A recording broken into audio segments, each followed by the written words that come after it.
وما خلقت الجن والإنس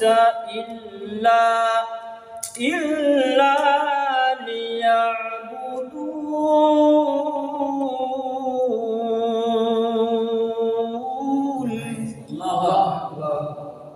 আমরা এখন বলতেছি, হে রব, আপনি আমাদের বানিয়েছেন একমাত্র আপনার ইবাদত করার জন্য। আমরা সূরাতুল ফাতিহার মধ্যে আমরা বলি ইয়্যাকা না'বুদু ওয়া ইয়্যাকা নাস্তাঈন, ঠিক কিনা?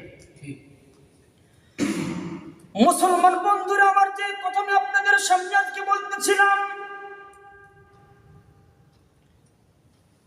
গোটা জমিনের উপর যে সমস্ত মানুষগুলো আমরা বাস করি, হিন্দু কিংবা মুসলমান হোক না, কিংবা অন্যান্য জাতি হোক, খ্রিস্টান হোক, বৌদ্ধ হোক, গোটা জাতির ক্ষেত্রে এই কথাটাই বললেন, তোমাদেরকে অনর্থক বানাই না, তোমাদেরকে সৃষ্টি করেছে আমি একটি কাজের জন্য। আর আমরা বললাম, হ্যাঁ আমাদের প্রভু, আপনি আমাদের কাজের জন্যই বানিয়েছেন। সেই কাজটা হলো, আমরা যেখানেই থাকি না কেন, যেভাবে থাকি না কেন, একমাত্র আমরা তোমার পায়ের মধ্যে আমরা সিজদা করব। বলেন না সুবহানাল্লাহ? আমরা একমাত্র আপনাকে সিজদা করব। আমরা দুনিয়ার কোনো গায়রুল্লাহ, দুনিয়ার কোনো মানুষ, দুনিয়ার কোনো নেতৃত্ব নেতাকে আমরা কখনো সিজদা করব না।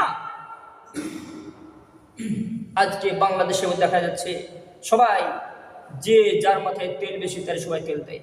তেলা মাথায় তেল মারিয়া ফায়দা নেই যে লুটিয়া, তেল বিনা চলে না দুনিয়া, হায়রে তেল বিনা চলে না দুনিয়া।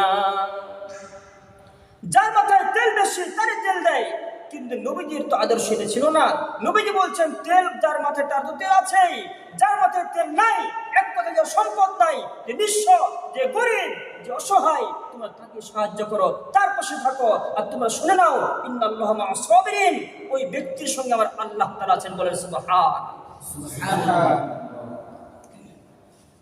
আমরা রবকে বলেছি, হে আল্লাহ, আমরা সারাক্ষণ আপনার ইবাদত করি। ভাই কথা বলে আমরা কার ইবাদত করি? আল্লাহ ইবাদত করি।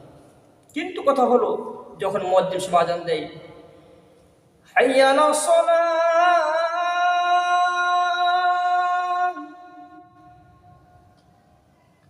এসো নামাজের দিকে এসো, হাইয়া আলাল ফালাহ,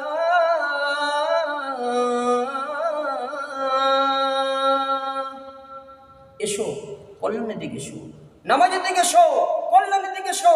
আর তখন আমরা ব্যবসায়ী ভাইরা এই কথাটাই বলি যে, ভাই এখন বিক্রি হচ্ছে বেশি, আমার একটু পরে নামাজটা